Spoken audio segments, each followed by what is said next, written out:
So, continuing the path of the righteous Gentile on chapter 3, Returning to God.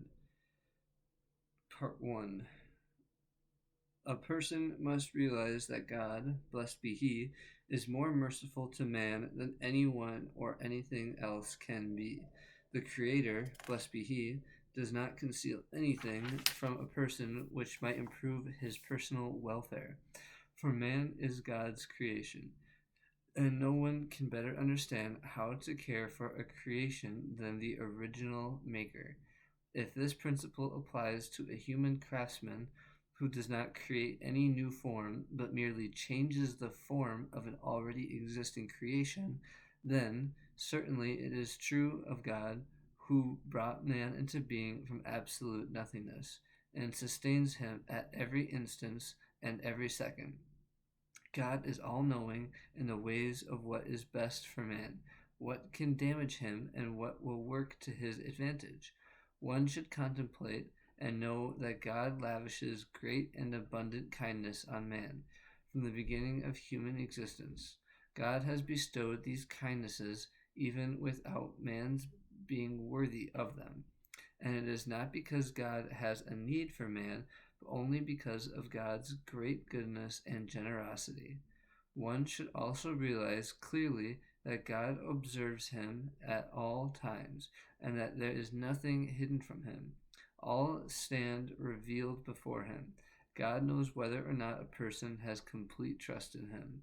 Therefore, it is fitting that a person trust God and turn to him, abandoning ways contrary to him.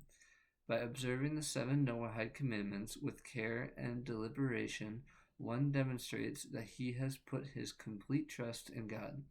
God will then reciprocate with trust in man, leading him to success and happiness in all matters.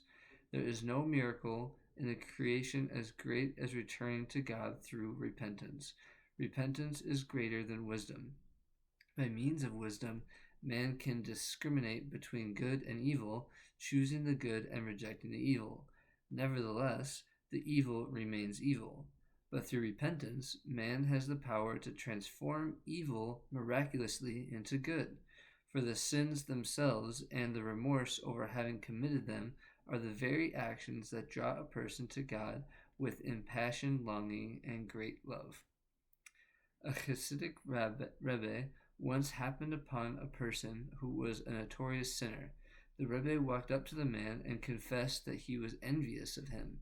"But Rebbe," the man said, amazed, "you are a saint and I am a sinner. Why should you be envious of me?" "Because," the Rebbe answered, "you can bring a much greater light into the world than I can. I can only bring goodness to the world by resisting sin and doing what I am supposed to do. You can transform thousands, maybe millions of evil deeds into wondrous merits by repenting and returning to God."